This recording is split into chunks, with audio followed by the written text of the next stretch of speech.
Fresh Air.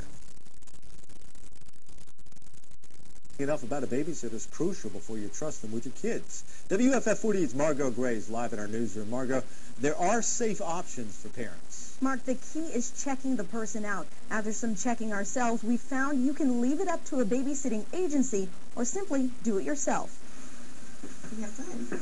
As the Stoutners say goodnight to their 3-year-old Willa before they head to dinner, their minds are at ease because they have a babysitter they know they can trust. It's hard to trust someone that you have just met, and so as someone's coming into your home, you want to know where they've been and what they've done. To find out, you can start with a background check, but the Stoutners hired a babysitting agency to do the work for them. Babysitter Adrian Stevens doubles as the owner of Rocket City Sitters, an agency that connects sitters with families in need of childcare.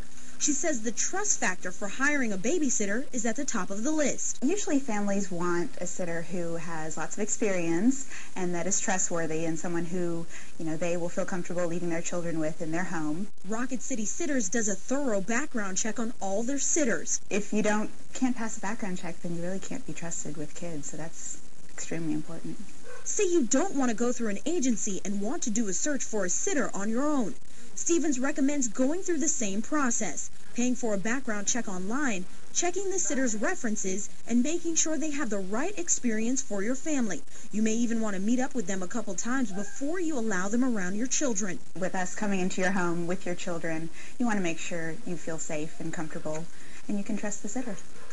An online background check can run you about $20 and up, and if a sitter doesn't feel comfortable with you looking into their background, then you might not be so comfortable having them around your children. The same goes for daycares. Ask if they do background checks there, and you could even request a copy. Reporting in the newsroom, Margot Gray, WAFF 48 News.